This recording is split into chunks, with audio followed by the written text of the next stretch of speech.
जो चिराग पटेल अत्यारे अध्यक्षनी चेम्बरमां पहोंच्या छे आपने दृश्यो बतावવાનો प्रयास करशे। मारा सहयोगी विपुल बालदा अहींया आ अध्यक्षनी चेम्बर छे अने त्यां चिराग पटेल खंभातना धारासभ्य पहोंच्या छे अने तेओ राजीनामું આપવા માટે अहींया पहोंच्या छे। जो के राजीनामुं आपवा तेओ ज्यारे विधानसभा परिसरमां अने त्यारबाद विधानसभाना बीजा माळे ज्यां अध्यक्षनी चेम्बर आवेली छे त्यां पहोंच्या ત્યાં સુધી છેક સુધી તેઓએ કોઈ પણ પ્રકારની ચોખવટ નથી કરી, પરંતુ જે પ્રમાણેની માહિતી હતી વિધાનસભાના અધ્યક્ષના કાર્યાલયની જે પ્રમાણેની ગતિવિધિ હતી અને જે સૂચના પછી છેલ્લે મળી અધ્યક્ષ દ્વારા કે મીડિયા મિત્રોએ અંદર ના આવવું, કારણ એ છે કે જ્યારે લાસ્ટ ટાઈમ જે આમ આદમી પાર્ટીના ધારાસભ્ય રાજીનામું આપવા પહોંચ્યા હતા ત્યારે ઘણી જ ધક્કામુક્કી થઈ હતી। તેના કારણે અધ્યક્ષ તરફથી કહેવામાં આવ્યું હતું કે આ વખતે મીડિયા મિત્રોએ બહાર રહેવું। આ તમામ પ્રકારનો તમામ બાબતોનો સરવાળો જો કરવામાં આવે તો અત્યારે એક વસ્તુ સ્પષ્ટ છે કે ચિરાગ પટેલ ખંભાતના ધારાસભ્ય અહીંયા પહોંચ્યા છે અને તેઓ રાજીનામું આપવા માટે જ પહોંચ્યા છે। થોડી વારની અંદર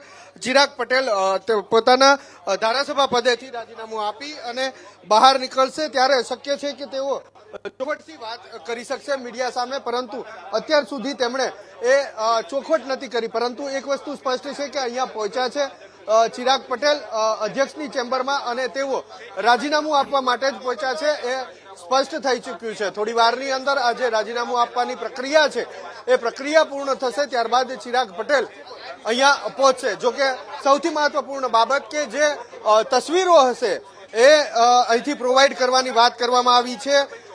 જે રાજીનામા વખતની જે તસવીરો હોય છે એ તસવીરો અહીંયાથી માહિતી વિભાગ તરફથી મળશે અથવા તો વિધાનસભા અધ્યક્ષના કાર્યાલય તરફથી પ્રોવાઈડ કરવાની વાત કરવામાં આવી છે, કારણ કે મીડિયાના મિત્રોને અત્યારે અંદર ન જવાની સૂચનાના કારણે તમામ મીડિયાના મિત્રો અત્યારે વિધાનસભાના અધ્યક્ષ શંકરભાઈ ચૌધરીની કેબિનની બહાર અહીંયા ઉપસ્થિત છે। સૌથી મહત્વપૂર્ણ બાબત કે જે સવારથી વાત ચાલી હતી કે કોંગ્રેસના એક ધારાસભ્ય આજે પોતાના ધારાસભા પદ ઉપરથી રાજીનામું આપે ત્યારબાદ નામ ચિરાગ પટેલ ખંભાતના ધારાસભ્ય એવી સીટ કે જે 1990 પછી 2022માં પ્રથમ વખત કોંગ્રેસ જીતી હતી અને તે પણ હવે રાજીનામું આપે છે। અને વાત એ પણ સામે આવી છે કે રાજીનામું આપ્યા બાદ થોડા સમય બાદ તેઓ ભારતીય જનતા પાર્ટીમાં જોડાશે અને લોકસભાની ચૂંટણી યોજાશે ત્યારે લોકસભાની ચૂંટણીની સાથે સાથે ગુજરાત વિધાનસભાની ખાલી પડેલી બેઠકોની પેટા ચૂંટણી પણ યોજાશે।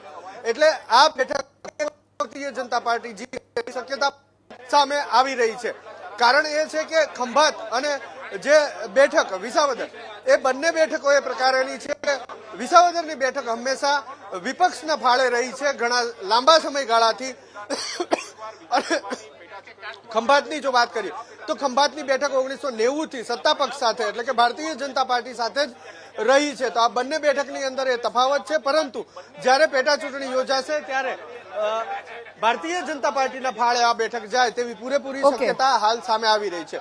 રાહ જોવામાં આવી રહી છે પટેલની, ચિરાગ પટેલની કે તેઓ બહાર આવે અને પોતે રાજીનામું આપ્યું છે તેવું પોતાના જ મોઢેથી તેઓ મીડિયા સમક્ષ આ પ્રકારેની વાત કરે તેની રાહ જોવામાં આવી રહી છે। કારણ કે તમામ લોકોને ખબર છે કે ચિરાગ પટેલ વિધાનસભાના અધ્યક્ષ શંકરભાઈ ચૌધરીની કેબિનમાં ગયા છે તો તેઓ રાજીનામું આપવા ગયા છે એટલું સ્પષ્ટ થઈ ગયું છે। અને અત્યારે જો આંકલન કરવામાં આવે તો રાજીનામું આપવાની પ્રક્રિયા શરૂ છે અને થોડી વારની અંદર આ પ્રક્રિયાના જે ફોટોગ્રાફ છે કે વિડીયોગ્રાફ છે એ પણ મીડિયા સમક્ષ આવી શકે છે।